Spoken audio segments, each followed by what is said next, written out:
प्रदेश में मौसम का मिजाज अचानक बदल गया है। राजधानी जयपुर समेत कई जिलों में बारिश हुई है और लोगों को गर्मी से जरूर राहत मिली है। सुबह सुबह हुई हल्की से मध्यम बारिश के कारण तापमान में भी गिरावट आई। मौसम सुहावना है। बारिश के चलते सड़कों पर नमी देखी जा रही है। ठंडी हवाओं ने ठंडक बढ़ा दी है। मौसम विभाग के अनुसार पश्चिमी विक्षोभ के प्रभाव से मौसम में बदलाव आया है। मौसम विभाग ने अगले 24 घंटों में भी कई इलाकों में हल्की बारिश, बादल छाए रहने और तेज हवाओं के साथ ओलावृष्टि की संभावना जताई है। लोगों को बदलते मौसम के बीच सावधान रहने की भी सलाह दी गई है। अजमेर, दौसा, श्रीगंगानगर, करौली, कोटपुतली, भरतपुर, नागौर ये वो तमाम जगह है जहां पर बारिश के बाद परेशानियों का आम लोगों को सामना करना पड़ा।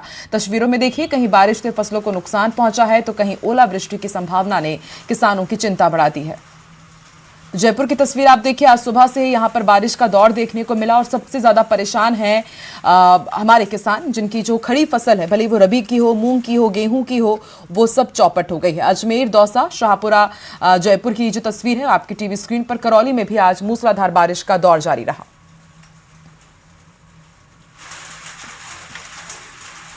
तो कुल मिलाकर पूरे ही प्रदेश में मौसम ने अचानक करवट ले ली है और इससे किसानों की चिंता बढ़ गई है।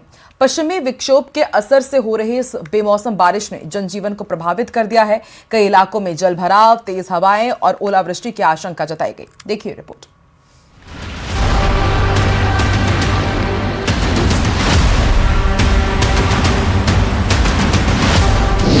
बारिश बनी राहत भी और आफत भी।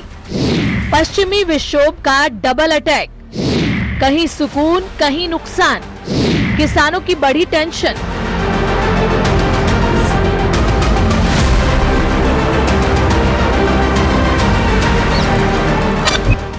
राजस्थान में मौसम का मिजाज पूरी तरह बदल गया है। सुबह सुबह हुई हल्की से मध्यम बारिश ने तापमान में गिरावट ला दी और मौसम सुहाना हो गया। लेकिन ये बारिश हर किसी के लिए राहत नहीं लाई। कई जिलों में सड़कों पर पानी भर गया और ठंडी हवाओं ने ठिठुरन बढ़ा दी। मौसम विभाग के मुताबिक पश्चिमी विक्षोभ के प्रभाव से मौसम में बदलाव आया है। मौसम विभाग ने अगले 24 घंटों में भी कई इलाकों में हल्की बारिश, बादल छाए रहने और तेज हवाओं के साथ ओलावृष्टि की संभावना जताई है। लोगों को बदलते मौसम के बीच सतर्क रहने की सलाह दी गई है। जयपुर के शाहपुर में बारिश के चलते किसानों को फसल के खराब होने की चिंता सताने लगी है। बारिश के चलते जहां एक तरफ तापमान में गिरावट दर्ज की गई, वहीं ग्रामीण क्षेत्रों में कच्चे रास्ते कीचड़ में तब्दील हो गए। किसानों को काफी नुकसान है सर। यहाँ पे फसल वगैरह है जो भी प्रभावित हुई है, चने वगैरह हैं और सरसों है, गेहूं है। अभी फसल कटने की तैयारी है, कटी हुई पड़ी है, उनमें काफी नुकसान हुआ है और लोगों के लिए बहुत ही ज्यादा नुकसान हो रहा है क्योंकि फसल की कुटाई वगैरह का समय है। अभी कुटाने के लिए भी ओलावृष्टि से बहुत सारा नुकसान हुआ है सर। पानी हुआ है, बारिश हुआ है तो ये वैसे भी ठीक है, लेकिन ये क्या है कि फसलों के लिए नुकसानदायक है। फसलें कटी हुई पड़ी है और अपने यहाँ पे जैसे गेहूं, सरसों, चना, जौ, इनकी कटाई हुई है तो इनका नुकसान है। ओलावृष्टि भी है और भारी बरसात हुई है। यहाँ ये वो लोग हैं जो ग्रामीण परिवेश में रहते हैं और इनकी मांग है कि जो ओलावृष्टि और बारिश की वजह से जो फसलों को नुकसान हुआ है, उनकी सरकार है जो मुआवजा है उनको देने के लिए सर्वे करवाया जाए और जो किसान है जिनकी फसल प्रभावित हो रही इस बारिश की वजह से, उनको उचित मुआवजा दिलवाया जाए। उधर अजमेर में देर रात से रिमझिम बारिश का दौर जारी है तो दौसा में झमाझम बारिश ने तापमान गिरा दिया। करौली में तेज हवा के साथ बूंदाबांदी जारी है। वहीं श्रीगंगानगर कोहरे की चादर में लिपटा नजर आया और नागौर, भरतपुर, कोटपुतली में भी बारिश ने जनजीवन प्रभावित कर दिया। आज मौसम अचानक तेज बारिश का आ गया, जिससे आम जन को फसलों को बहुत भारी नुकसान होने की आशंका है। फसलें कटी हुई है, जो की कटाई चल रही है, जो भीग गई है, उससे किसानों को बहुत नुकसान हुआ है। आज की बरसात इससे मौसम सर्दी बहुत बढ़ गई है। बीकानेर के देशनोक में बारिश ने हालात बिगाड़ दिए। सड़कों पर पानी भर गया और करणी माता मंदिर जाने वाला रास्ता जलधारा में बदल गया। नवरात्र की तैयारियों पर भी इसका असर पड़ा। मेले की अस्थायी दुकानों पर संकट के बादल मंडरा रहे हैं और प्रशासन की तैयारियों की पोल खुलती नजर आई। फिलहाल ये बारिश जहां गर्मी से राहत लेकर आई है, वहीं किसानों के लिए परेशानी का सबब बन गई है। आने वाले 24 घंटे अहम हैं। क्योंकि मौसम विभाग ने और बारिश की चेतावनी जारी की है। Bureau report, news 18 Rajasthan.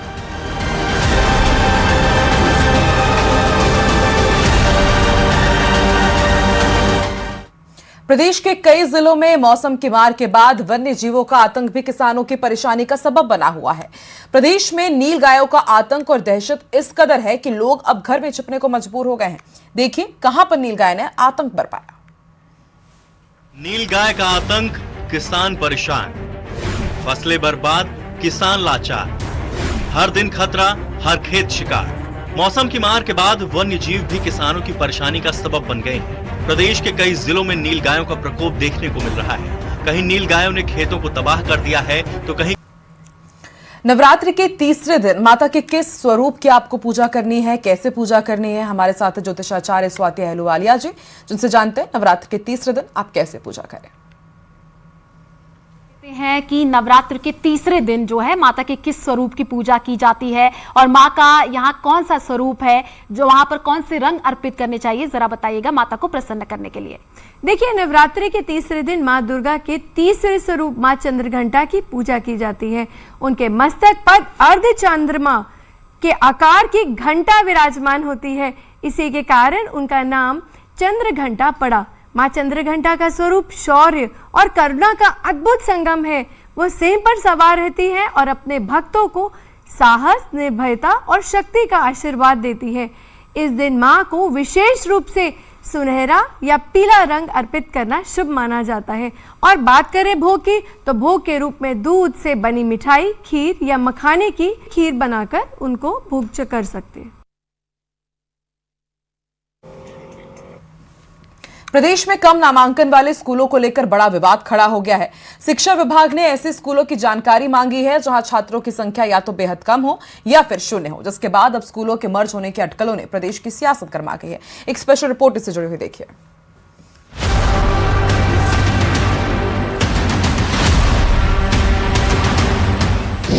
स्कूलों को मर्ज करने की तैयारी, शिक्षा विभाग ने मांगी रिपोर्ट, शिक्षा के मुद्दे पर सियासी संग्राम।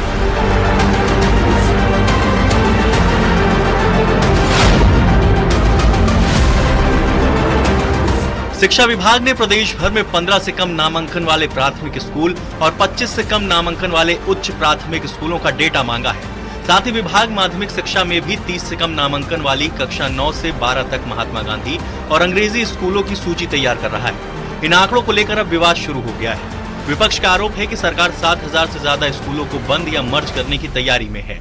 कांग्रेस प्रदेश अध्यक्ष गोविंद सिंह डोटासरा ने कहा कि स्कूल बंद करना और रोजगार खत्म करना सरकार की नीति बन चुकी है। उन्होंने दावा किया कि इस फैसले से हजारों स्कूल बंद होंगे और करीब 20,000 पद खत्म हो सकते हैं। जबकि बीजेपी ने इस मुद्दे पर पलटवार करते हुए कहा कि पिछली सरकार ने केवल बोर्ड बदलकर हिंदी स्कूलों को अंग्रेजी माध्यम घोषित कर दिया था, शिक्षकों की भर्ती नहीं की, जिससे ये स्कूल संसाधनों की कमी से जूझते रहे। हम किसी स्कूलों को मर्ज नहीं करते जब तक वो अनुपयोगी नहीं हो, यानी जैसे बच्चे ही नहीं हो या बच्चे बहुत कम हो, ऐसी स्थिति में मर्ज किया जाता है, अन्यथा कोई विचार नहीं। वहीं शिक्षक संगठनों ने भी स्कूल मर्जर के मुद्दे का विरोध किया है। प्राथमिक और माध्यमिक शिक्षक संघ के नेताओं का कहना है कि पहले नामांकन बढ़ाने के प्रयास किए जाने चाहिए और उसके बाद ही किसी तरह के मर्ज का फैसला लिया जाना चाहिए। फिलहाल ये मुद्दा प्रशासनिक फैसले के आगे बढ़कर सियासी जंग का रूप ले चुका है। विभाग के सूत्रों से मिली जानकारी के अनुसार ऐसी कवायद इसलिए की जा रही है क्योंकि कई स्कूलों में नामांकन बिल्कुल कम है और कई स्कूलों में छात्र काफी संख्या में है, तो वहीं शिक्षकों की उपलब्धता भी कम है। इस कवायद के बाद ये भी सुनिश्चित हो पाएगा कि जिन स्कूलों को मर्ज किया जाएगा उनके शिक्षकों को अब आवश्यकता वाली स्कूलों में भी लगाया जाएगा। देखना यही होगा कि इस बैठक के बाद कितने स्कूलों को मर्ज किया जाता है और शिक्षा विभाग शिक्षण व्यवस्था को कितना मजबूत कर पाता है। बीकानेर से न्यूज़ 18 के लिए विक्रम जागरवाल।